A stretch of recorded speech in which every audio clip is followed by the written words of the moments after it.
individually and collectively as a nation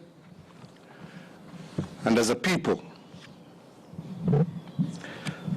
Well, today I'm happy to note that the majority of Kenyans have exercised a reasonable level of pandemic and civic responsibility in observing the COVID-19 protocols. They have embraced the fact that it is not enough for government to upscale its efforts if citizens also do not upscale their engagement as well. They understood that indeed a challenge like COVID-19 requires citizens to partner with their governments in finding solutions to contain such a challenge. And because of taking this challenge seriously, and more importantly, partnering with government, infections have gotten to a manageable level. In fact, we are reporting more recoveries in some instances than infections. Hotspots like Mombasa and Nairobi have begun to stabilize. Our health experts have indicated that levels of the positivity rate countrywide have fallen from a high of 13% in June to 8% in August.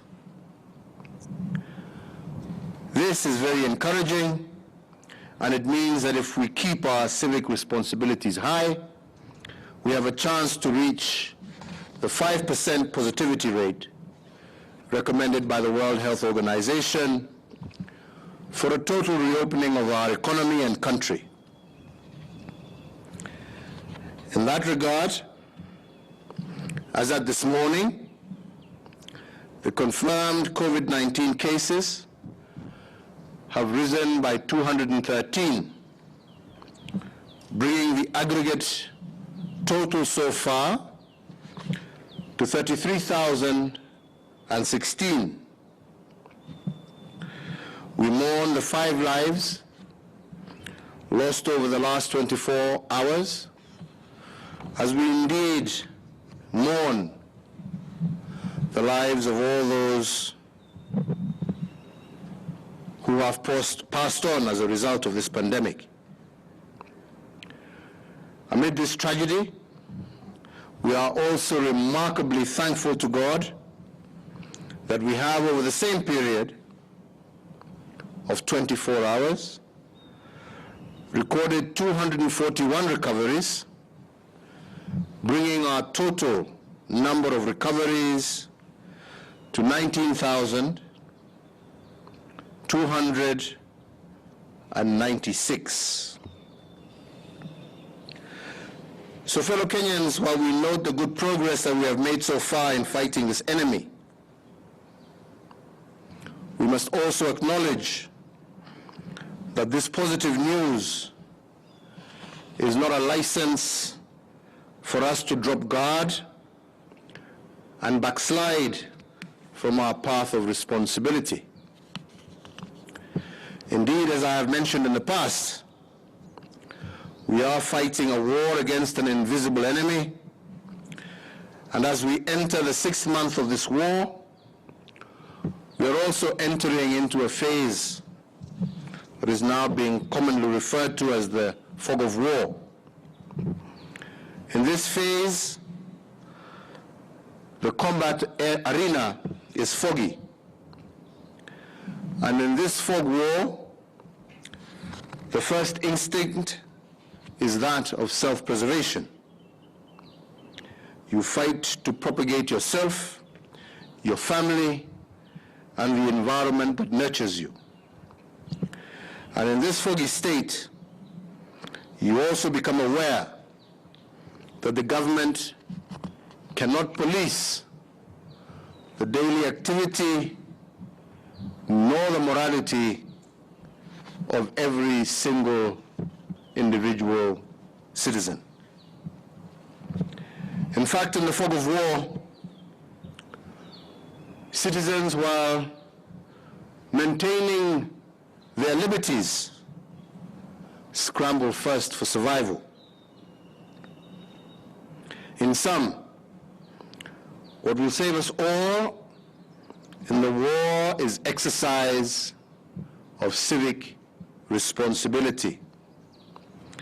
And I must emphasize here again that there are no unbearable responsibilities. In the face of a crisis like COVID-19, there are no unbearable responsibilities. And fellow Kenyans, let me make it clear when I talk about responsibility. I do not mean by responsibility who carries the burden, because responsibility is not a burden. It is a civic duty. Instead of seeing it as something you carry, we must seek it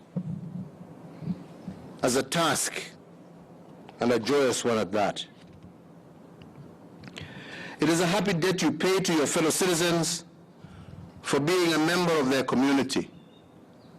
The price you pay to propagate yourselves, your family, and your country. Fellow Kenyans, although we have done well in our attempt to flatten the curve, there are still two major challenges that have continued to stifle our efforts. First, while our determination to manage the spread of this pandemic in cities like Nairobi and Mombasa have started to pay visible dividends, this crisis has, however, begun to percolate to the counties. The new frontier of this invisible enemy is increasingly shifting to the counties and to our rural areas. Whereas there is no doubt that notable expansion of the health sector architecture has taken place in the counties, and for this I want to thank you, Governor Oparanya, and your colleagues. More needs to be done, and the pace of this expansion should be increased in order to cope with the gradual shift of this pandemic to the counties. So therefore, dear friends, given this challenge, but also the need for us going forward to anchor universal health coverage in the expanding health architecture, I today direct as follows. And the first is that the Cabinet Secretary for Health, acting jointly with the Chairperson of the Council of Governors, shall constitute a national reference group on COVID-19 to review the efficacy of our response to this pandemic so far. The group should record lessons learned and feed them back into the sector nationally, but also in the counties. The group should also formulate strategies to identify our institutional weaknesses within our healthcare system at both tiers, both national but also county, and recommend also ways to increase the representation of county governments in the boards of healthcare agencies, and recommend ways in which our national responses to healthcare emergencies can be improved. The same national reference group on COVID-19 should position healthcare as a driver also to our manufacturing sector and our agenda, by ensuring that preference is given to local manufacturers in the procurement of pharmaceuticals and non-pharmaceutical products, not just for this pandemic, but also taking into cognizance our universal health care agenda. The National Reference Group on COVID-19 should also expand their ongoing work and establish the Kenya COVID Vaccine Consortium, so that our research institutions, which are already doing great work, can now come together, bringing on board all relevant stakeholders locally, but also partnering with those internationally, and together sharpen their focus on the development as well as the testing of COVID-19 vaccines locally here in Kenya and for our region. Next, following the allegations of impropriety at the Kenya Medical Supplies Authority, better known as KEMSA, the relevant investigative agencies of our country are currently fully seized with the matter. However, given the compelling public interest on the matter, the relevant agencies should expedite their ongoing investigations and conclude the same within 21 days from the date hereof. Fellow Kenyans, in line with my stated public policy on zero tolerance to corruption, I want to once again reiterate that all persons found to be prima facie culpable as a result of those ongoing investigations should be brought to book, notwithstanding their public office or their political, and for that matter, their social status. Fellow Kenyans, the pandemic before us poses an individual crisis. It poses a health crisis, but it also poses an economic crisis. If the cure for this crisis is civic responsibility, and indeed, I do believe we have and are doing well in that area, there are some good returns as well from our economic sector. While this pandemic continues to present us with various unprecedented challenges, we must also always remember that Kenya is a work in progress. And that is why, even as we face the challenges before us, we must also celebrate the good returns, even as we continue to battle the challenges before us. Since March of this year, I have given 10 addresses over the COVID-19 pandemic, and today marks the 11th one. And in the 10 addresses, I have made certain directives to cushion our economy and enhance the purchasing power of our people. The most notable one is the tax cuts that we announced at the very beginning of the pandemic in March of 2020. Those tax cuts have put a total of 47.8 billion shillings in the pockets of Kenyans. This, added to the additional 14 billion shillings of VAT refunds that I directed in the same month of March. We have in addition ensured that tens of thousands of Kenyans in need have also had access to direct intervention through weekly cash transfers to them and their families to ensure that the most vulnerable in our society are able to overcome and withstand this crisis. Added to this, we have the hundreds of thousands of Kenyans currently engaged in our kazi mtaani.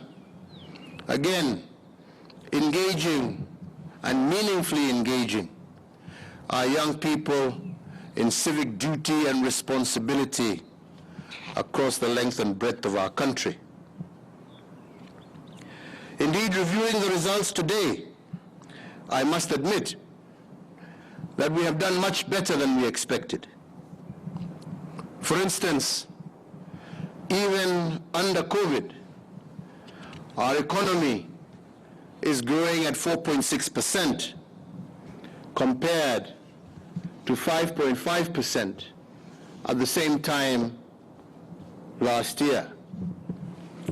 When we look at our inflation numbers, they are lower today, standing at 4.4% compared to 6.3% during the same period last year. The current economic indicators, without doubt, are lower, but definitely far better than we ever anticipated.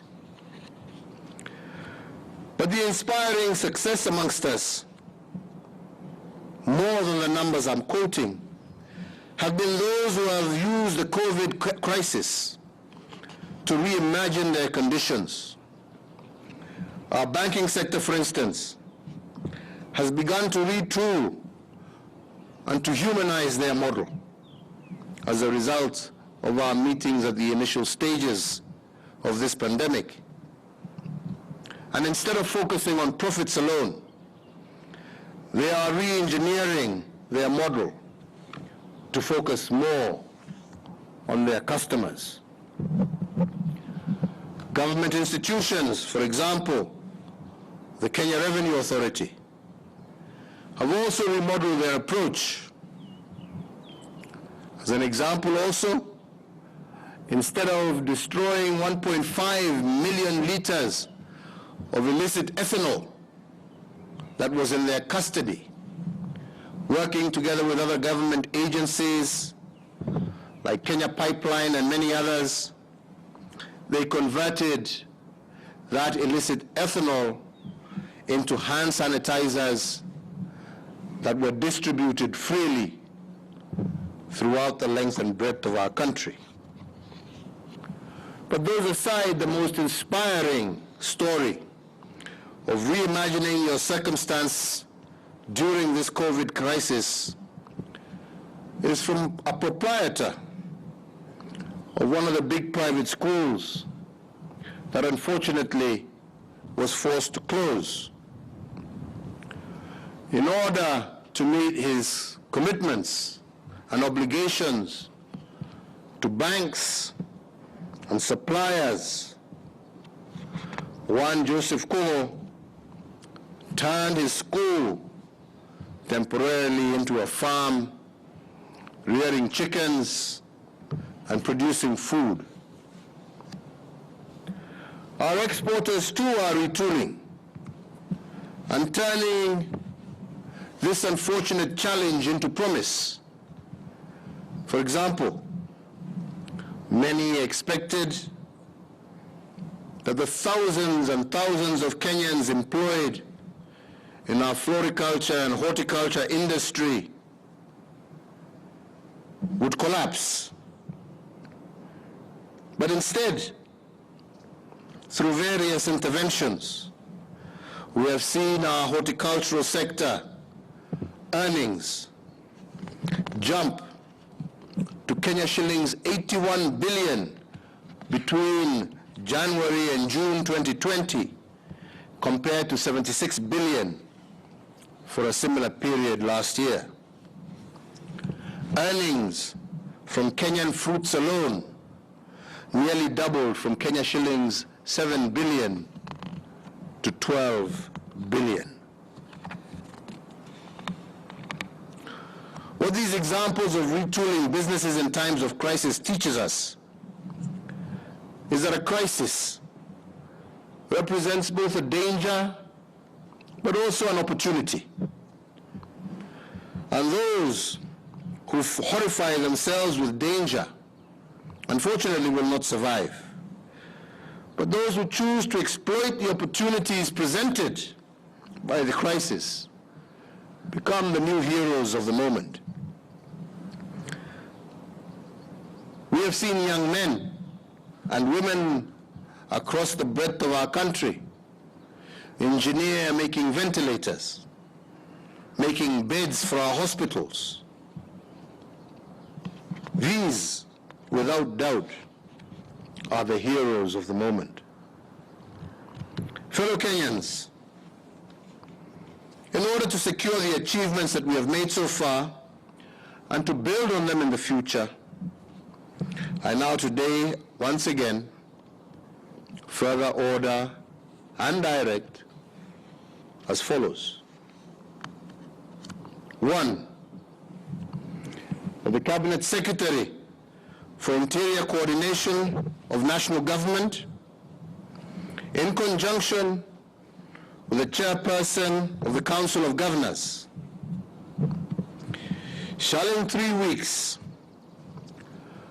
convene an inclusive national consultative conference to review our national and county COVID-19 response so far, and together with all stakeholders, we chart Kenya's post-COVID future, because this is a future that we can see if we continue with our civic responsibility. Number 2, the closure of bars and nightclubs shall continue for a further 30 days. However, the prohibition against the sale of alcohol by licensed hotels with residents is today vacated.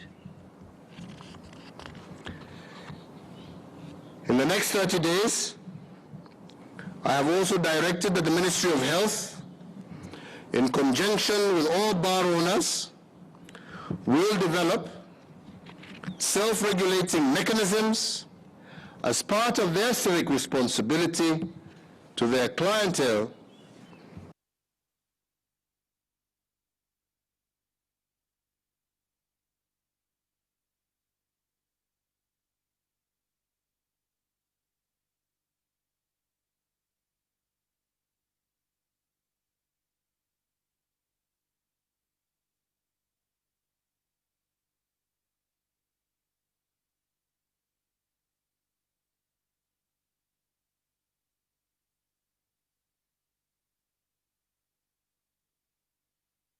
(7th of August, 2020). 4, in accordance with the recommendations of the Interfaith Council, the maximum numbers of persons permitted to attend funerals and weddings is reviewed upwards from 15 to 100, with all in attendance abiding with the Ministry of Health protocols. 5, that the ban on the sale of second-hand clothing, otherwise known in Kenya as mitumba, is herewith lifted, and details of how this will be operated and the protocols for the same will be announced by the government tomorrow. 6, that the Ministry of Sports, Culture and Heritage and the Ministry of Health will jointly issue guidelines on the gradual resumption of sporting events in Kenya. 7, that the nationwide curfew that is currently enforced between the hours of 9 p.m. to 4 a.m. daily be and is hereby extended by a further 30 days. Fellow Kenyans, in concluding my remarks today, let me take this opportunity to say something about our Constitution. Tomorrow, the 27th of August, 2020, will mark the 10th year since we promulgated our new Constitution. This Constitution has been hailed the world over as one of the most progressive, not only in our region or the African continent, but the world over. And this is because it is an embodiment of what a social contract between people of different origins and their governments should be. But I must remind us all of one thing. If our past is constantly at war with our present, we will, together, lose our future. And the spirit of this Constitution was meant to reconcile our past with the present in order to secure our future. But the crafters of this social contract also told us and reminded us that a constitution was a work in progress. And as such, we were made to adopt it with a promise that in the future, we will make it better. 10 years later, the moment to improve on it, I believe, is now. And as I said in my Madaraka Day speech, we must not, as a people, succumb to the paralysis of constitutional rigidity. We must treat a constitution as a living being, as a living document that must constantly adjust to our emerging realities. In our past, all our constitutions have been what we may call ceasefire documents, agreements created to either dodge confrontation or avoid civil conflict. And indeed, if you do a textual reading of these constitutions, they represent a constant argument between the past and the present. And that is why I call them ceasefire documents. But 10 years after one of the most progressive constitutions, I believe the moment calls on us to do better. Instead of a ceasefire document that enforces a zero-sum game in which winner takes all and loser is expected to accept, the moment calls us to a new time. The moment calls us to create a constitutional order that will long endure and survive and not be a conflict stopping constitution, but rather a future-building document. And on this, I want to emphasize to all of us that we must not go down a path of populism today, but let us choose a bold path, a path that will assure each and every Kenyan, regardless of where they come from, their social background, their ethnic background, their religious background, assure every Kenyan of sustained peace, security, and shared economic responsibility. Finally, fellow Kenyans, if we view our health crisis indeed first and foremost as a health crisis, but also switch our view and ask ourselves that this can also be looked at not just as a danger, but an opportunity, I do believe that we can completely rearrange our country. And we have seen it in the various new ways even we as government are reorganizing ourselves, in the manner in which this crisis has forced us to focus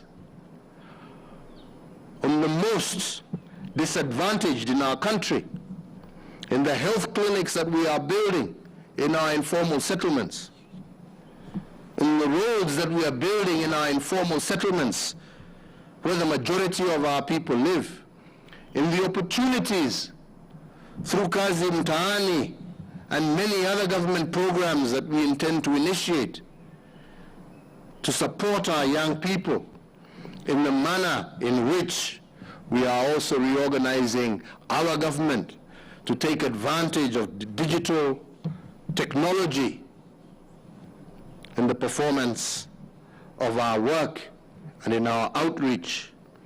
I do believe we can rearrange our country. I do believe that it is possible and that our constitutional architecture can be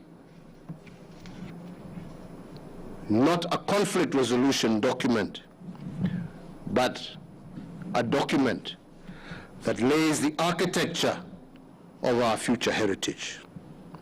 And indeed, as Abraham Lincoln once said, the only way a people or a nation can predict the future is to invent it themselves. We can invent together that future, and we want to do so through our actions of civic responsibility today. May God bless you all. May God continue to bless this great Republic of Kenya. Asanteni sana, twashukuru. Wagona unataka kusema kitu? Your Grace, is there anything you may wish to add? Nyinyi nimesoma kwa niaba yenu. Yeah. So asanteni sana, Mungu awabariki, tumeshukuru. Na nimesema baada ya wiki 3 tutakuwa na mkutano mkubwa ambao utahusisha wawekadau wote, county governments, serikali kuu, makanisa,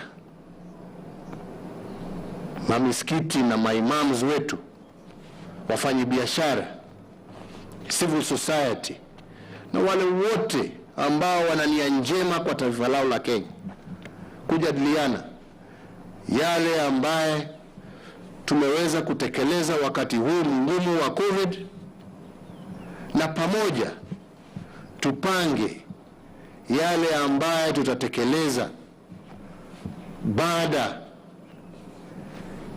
ya hii jangwa kutupita, na kujua ni kwa njia gani pamoja tutajiinua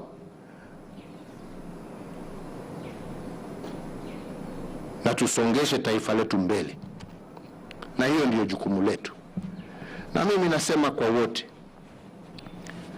serikali yangu na msimamo wake uko, na sitabanduka ama kupinduka. Tumesema njia ya kuhakikisha ya kwamba tumeunda nchi ambaye itastahimili miaka na miaka na miaka baada ya sisi wengine kuwa tumewacha dunia hii, ni kuhakikisha ya kwamba tutatenda yale yote ambaye ni ya haki, na hayo haitafanywa kwa maneno duni ya siasa ya kujijenga leo. Yatatendwa na vitendo vya serikali zote mbili, serikali kuu na serikali zetu za mashinani, yale ambayo yatatendwa na viongozi wetu wa makanisa, yale ambayo yatatendwa na wakulima wetu. Maneno matupu haijengi taifa, vitendo ndivyo vitaamua Kenya ya kesho itakuwaje. Wakenya, tushirikiane, tupendane, tushikane, tuache chuki, tuache kutumia siasa kama mpira wapata nipotee. Tunataka sisi wote tupate, tunataka sisi zote tuishi kwa amani, tunataka sisi zote tuishi kwa umoja. Tukipigana na ufisadi, tupigane na ufisadi, na tupigane kwa njia haki. Na tukifanya hivyo, matokeo ya yale ambayo tutafanya kwa vitendo vyetu ndivyo vitahakikisha ya kwamba tuko na nchi ambaye sio sisi ambao tuko leo, lakini hata vizazi vijavyo vitasherehekea kusema ya kwamba tuliwaachia msingi wa taifa ya furaha na busara. Mungu awabariki na Mungu aendelee kuilinda taifa letu la Kenya. Asante sana. That is President Uhuru Kenyatta addressing the nation live from State House. Telling Kenyans in the last 24 hours, Kenya has recorded 213 positive cases of COVID-19, 5 deaths, as well as 241 recoveries, bringing the total number of recoveries to 19,296. The president there also noting that as much as the positivity rate in the country has fallen, the virus is quickly spreading to the counties, thereby forcing the president to direct the CS for Health jointly with the chair of the Council of Governors to form a national reference group on COVID-19 to review the efficacy of our response to the pandemic.